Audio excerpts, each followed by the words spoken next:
बिस्मिल्लाहिर्रहमानिर्रहीम। नाज़रीन, मैं हूं सगीर चौधरी और आप देख रहे हैं डेली मुमताज़ डिजिटल। नाज़रीन, आज हम आपके साथ जो स्टोरी शेयर करेंगे वो बहुत मरतबा पहले भी जो है वो डिस्कस हो चुकी है। आप सब जानते ही हैं कि मराकश कश्ती हादसा हुआ जिसमें दर्जनों पाकिस्तानी जो हैं वो लुकमा अजल बने और समुंदर की बेलहर मौजों की नज़र हो गए। और इस हवाले से फिर वज़ीर आज़म की जानिब से नोटिस लिया गया और शहबाज शरीफ ने इस पे बाकायदा खसूसी टास्क फोर्स बनाने का भी ऐलान किया। इसके अलावा उन्होंने DGFIA को भी खसूसी अहकाम दिए कि इसकी थॉरोली इन्वेस्टिगेशन की जाए। एक आला अफसर की ज़ेर निगरानी एक आला सतह कमेटी जो है वो भी जो है वो मराकश भेजी गई तहकीकात के हवाले से, ताकि उसकी तहकीकात करे। लेकिन चूँकि ये मामला ऐसा है कि ये फौरी तौर पर इसकी इन्वेस्टिगेशन उस तरीके से चीज़ें सामने नहीं आ सकती सवाए चंद अहलकारों के मुलव्वस होने के या फिर चंद जो इंसानी स्मगलर हैं उनके गिरफ़्तार होने के।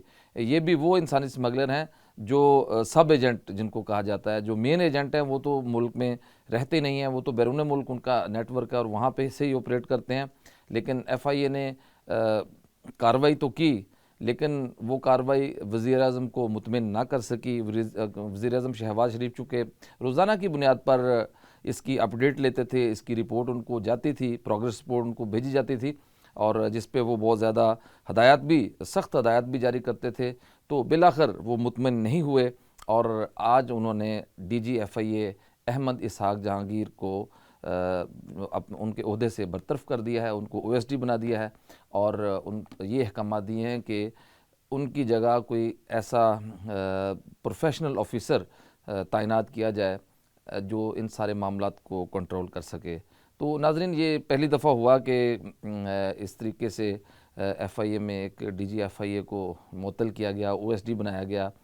लेकिन ये वाक़या छोटा भी नहीं है, जो वाक़या नहीं बल्कि वाक़यात पै दर पे 3 वाक़यात हुए और जिसमें दर्जनों पाकिस्तानी लुकमा अजल बने, आपने देखा। और वो सब एजेंट माफिया के ज़रिए ही वहाँ पर गए थे और जो तहकीकाती टीम वहाँ पर पहुँची हुई है उसने भी वहाँ बहुत से लोगों के बयानात, वहाँ पे मकामी लोगों के बयानात रिकॉर्ड किए। फिर जो विक्टिम्स थे इंसानी स्मगलर के हाथों बच जाने वाले और उस कश्ती हादसे में बच जाने वाले लोग थे, उनसे इंटरव्यू किए, उनसे सारी तफसीलात लीं और तफसीलात की रोशनी में फिर FIA के मज़ीद जो 10 एहलकार हैं उनको नौकरी से बरतरफ़ किया गया, जिसमें 3 अफसरान शामिल थे और उसके अलावा 8 कांस्टेबल उसमें शामिल थे जिनको बरतरफ़ किया गया। लेकिन इससे पहले भी तकरीबन 30 से 40 FIA के ऑफ़िसर और एहलकार जो थे उनको बरतरफ़ किया गया था। ज़्यादा बरतरफ़ियाँ जो हैं वो फैसलाबाद एयरपोर्ट पर तैनात जो इमिग्रेशन का अमला है FIA का, वहाँ पर आई। नाज़रीन, इसमें ये इतनी बड़ी एक संगीन किस्म की वारदात है और संगीन नौइयत का ये वाक़या है कि इस पे सिर्फ बरतरफ़ियाँ या OSD बनाना काफ़ी नहीं है, इस पे बाकायदा आइन साज़ी की भी ज़रूरत है और आइन साज़ी बहुत ज़रूरी है। चूँकि जो इंसानी स्मगलर हैं उनके ख़िलाफ़ जितने भी केस रजिस्टर्ड होते हैं उनका कन्विक्शन रेट अगर देखा जाए, सज़ा का अगर देखा जाए ग्राफ, तो सज़ा बहुत कम उनको मिलती है क्योंकि असल लोग पकड़े ही नहीं जाते, वो पाकिस्तान में होते ही नहीं हैं। सब एजेंट पकड़े जाते हैं लेकिन वो भी मुख्तलिफ़ वजूहात की बुनियाद पर, चूँकि अदालत को ठोस गवाहियों की ज़रूरत होती है, तो वो अदालत में इस्तग़ासा जो है वो प्रूफ ही नहीं कर सकता और जिस वजह से वो रिहा हो जाते हैं और उनकी ज़मानतें हो जाती हैं, वो बरी हो जाते हैं। बहुत कम लोगों को इसमें सज़ा होती है, यानी कन्विक्शन रेट बहुत कम है और उसकी बेसिक वजह जो है वो नाकस प्रोसिक्यूशन है और नाकस तफ्तीशी अमल है। और इसके अलावा FIR का अंदराज, FIR का अंदराज जो है वो FIA में इंसानी स्मगलर्स के हवाले से कहा जाए, पहले भी हमने बात की थी। तो ये नाज़रीन जुए शीर लाने के मुतरादिफ है।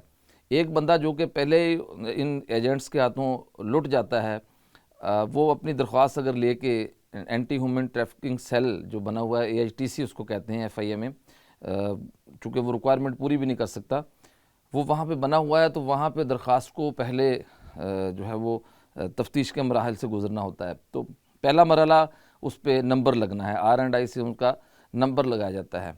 नंबर लगाने के बाद उसको फिर रख दिया जाता है साइड पे।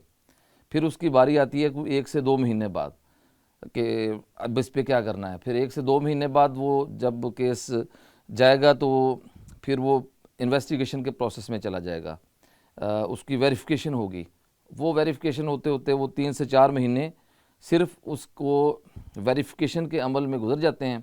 तो इस दौरान जिसके ख़िलाफ़ ये एप्लीकेशन दी गई होती है, चूँकि एजेंट है और जाहिर सी बात है कि उसके भी राब्ते हैं, उसको पता चल जाता है और वो भी अपना फिर बंदोबस्त कर लेता है। तो यूँ पहले तो FIR दर्ज नहीं होती, अगर FIR दर्ज हो जाए तो फिर वो एजेंट भी हाथ नहीं आते और लोग जो है वो FIA के चक्कर लगा कर थक जाते हैं। और फिर होता यही है कि फिर नतीजतन ये इस तरह यूनान और मराकश कश्ती हादसे होते हैं और दर्जनों पाकिस्तानी जो हैं वो लुक़मा अजल बन जाते हैं और वो उनकी डेथ हो जाती है। और अब तो सितम ज़रीफ़ी ये है कि ये बिल्कुल प्रूफ सामने आ चुके हैं कि एजेंटों ने बाकायदा उनको कत्ल करके फेंका है। तो इससे बड़ा अलमनाक सानिया क्या हो सकता है। लेकिन इस पे बहरहाल मियाँ शहबाज शरीफ वज़ीर-ए-आज़म की जानिब से बहुत अच्छी बात है कि नोटिस लेके और वो इसकी बाकायदा रोज़ाना की बुनियाद पर प्रोग्रेस को चेक कर रहे हैं और इसमें उन्होंने बहुत ज़्यादा डायरेक्शंस दी हुई हैं सख्त, और उसको ख़ुद मॉनिटर भी कर रहे हैं। लेकिन इससे ज़्यादा ये इसकी तो जुडिशल इंक्वायरी भी होनी चाहिए। असल तो इन चीज़ों की जुडिशल इंक्वायरी की ज़रूरत है। इसमें पता चलेगा कि इसमें मुलव्विस कौन कौन है। इसमें कोई आम लोग मुलव्विस नहीं है नाज़रीन, इसमें बहुत बड़े बड़े लोग भी मुलव्विस हैं, जो अगर थारोली इंक्वायरी की जाए, बड़े पैमाने पर इंक्वायरी हो और शफाफ किस्म की ट्रांसपेरेंट किस्म की इंक्वायरी हो, तो फिर पता चलेगा कि इसमें कितने बड़े बड़े लोग भी इसके पीछे मुलव्विस हैं, जिन पर कोई हाथ ही नहीं डालता। चूँकि उसकी वजह यह है कि कन्विक्शन रेट नहीं है, तो सज़ा का बहुत कम होना या सज़ा बहुत कम लोगों को मिलना, एजेंट्स को मिलना, उसकी वजह यह है कि उसके पीछे बड़ा माफिया है। तो यही वजह है कि इसमें आइनसाज़ी की ज़रूरत है, इसके स्ट्रक्चर को तब्दील करने की ज़रूरत है, असर नौ जो है इसकी तंजीम साजी की ज़रूरत है, इसको नए सिरे से जो सारा इसका स्ट्रक्चर है उसको देखने की ज़रूरत है और इसमें ऐसे कानून बनाए जाएं कि जो FIR का अंदराज और उसके बाद जितने भी एजेंट हैं और जहाँ जहाँ पे उनके ज़्यादा एरियाज़ हैं मशहूर जो शहर हैं, उन पे ज़्यादा फोकस किया जाए और नफरी की तादाद बढ़ाई जाए और उनकी जो एक इस्तेदाद कार है, कैपेसिटी बिल्डिंग है, उसमें इजाफ़ा किया जाए, तो फिर ही जाकर इस पे कमी लाई जा सकती है। कंट्रोल करना तो नामुमकिन सी बात है, लेकिन इसमें बहुत हद तक जो है वो कमी ज़रूर हो जाएगी। लेकिन अगर इसी तरीके से चलता रहा तो DG अगर कोई और भी आ जाएगा तो ज़ाहिर से बात है कि उसने भी इसी सिस्टम में रह के काम करना है, इसी फोर्स के साथ काम करना है, तो उस तरीके से रिज़ल्ट तो फिर भी उस तरह के बरामद नहीं हो सकते।